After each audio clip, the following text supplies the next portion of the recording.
Good morning.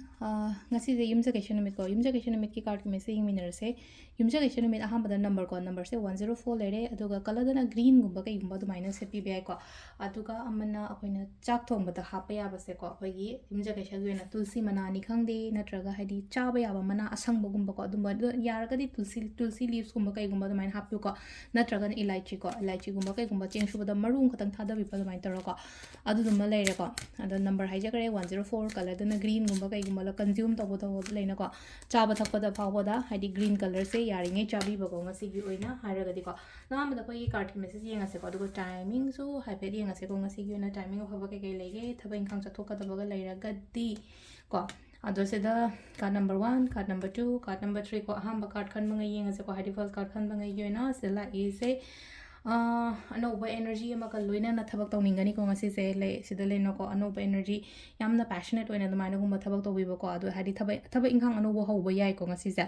aduga amana golden hai tare ko golden machu gumba kai gumba sana gumba ga dum siyo phajana sana siba hina den har ga ko si numit gumba ngasi gumba sana gumba kai gumba sibiyo ko aduga hangapan machu gi machu phiron gumba sela chai ko sisana number 1 khan banga yoin le ko number 2 khan banga yoin silen ko silen ja hari tawru ba thaba inkhang da mai pa ko khotpa mai to la e ango machu gumba kai gumba selo ango sina hari yamna clarity gumba kai gumba leina bagi da makta ni ko adu sida laiba isai card ki message oina hari machu dum hai la e ko sigi daily card sida de aduga amana crystal na rose quartz gumba kai gumba do minus sibiyo ko last ki number 3 khan bangai gi oina lai se hadi thaba inghang to da yamna yanga ni ko ngasi de ko thaba amagi shunang na ba ko na ba do main taro ko ado khara hai tare ko yam ka haina su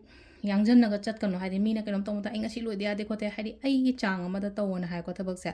ado sida len ko wear any color of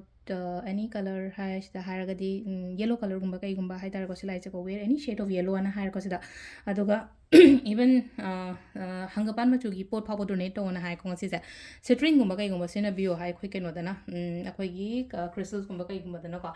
adu timing ne ki pung manga ga minute kuntaruk tagina nipan ga minute kun manga phang lere adagi mung mapan ga minute yankhai manga adagi na pung 13 ga minute kun mari phang lere adagi pung ani ga minute kum doi dena manga ga minute kun thoi phang lere ko nduga nungda wairam gina taruk ga minute yankhai thoi dena mapan ga minute keno nungda wairam ni se ko taruk ga minute yankhai thoi dena pung 13 ga minute kun mari phaw ahing gi ko aduga nungalam dai gina ani ga minute kun mari dena pung ahum ga minute yankhai manga phang lere ko sisina khoi gi ngasi guina timing of haba ko adu silere khoi gi daily card message ma'am thank you